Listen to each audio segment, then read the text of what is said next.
Alright, it's about that time of the year, and we're setting out trail cams this evening because where we're at, during rifle season, you can't leave nothing on a tree because it'll get stole.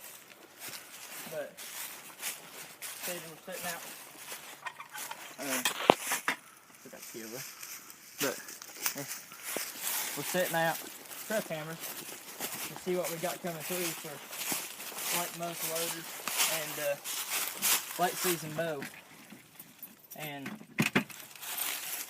over at our other spot, we got a lot of good bucks moving through, and well, one good buck moving through. We know he survived, and that's basically our target buck. He's #1 on the hit list. He's really the biggest buck we've ever got on trail camera, which here in a minute I'm gonna show you the picture, and it really ain't gonna be significant to most people, you know. But for us, being the biggest buck I ever killed, being a little 8-pointer, and my dad shot a little 6-pointer. That's saying a lot. But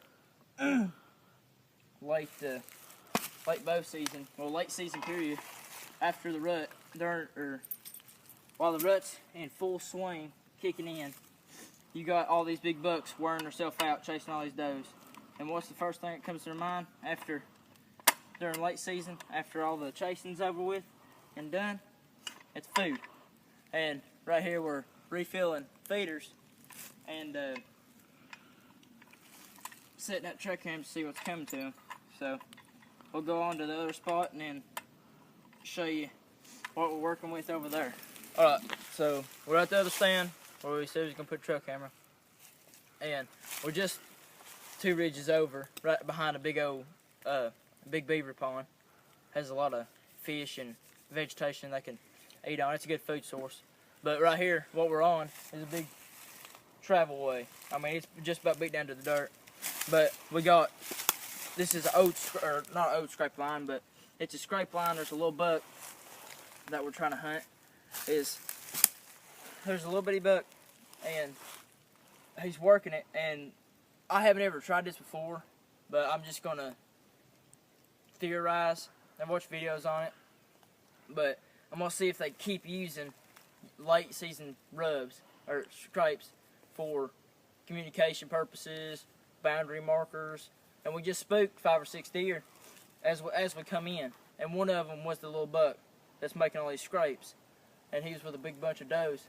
But over here, there's a tree that is perfect for 2 lock-on stands, and hopefully we'll get a few hunts out of it if we get it set up. But right to the right, we got a bedding area, and this is exactly where this highway leads us, is into a bedding area. And they got acorn flats, clover fields, or clover patches, because right there they just got done reclaiming a strip job, and there's all kinds of clover everywhere for them to pick on. And they'll come back in here from the pond, getting drink of water from the food source, and they'll bed down in this region or bed down in the one farther down. But I'd say if you got a food source here, we thought about putting a corn feeder or maybe some come here deer, maybe a salt lick, and see if they'll come into it late season. But we set up a stealth cam, and if you're not really familiar with a stealth cam, I would strongly recommend them. This is right here has been the best trail camera that we've had so far in our gear outline.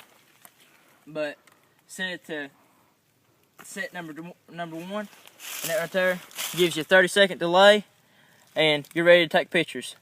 And it's easy as that. Got your SD card in there. And then while we're out doing this today, we're checking some traps, and I'll get a video later on of that if we catch anything. We haven't caught nothing yet.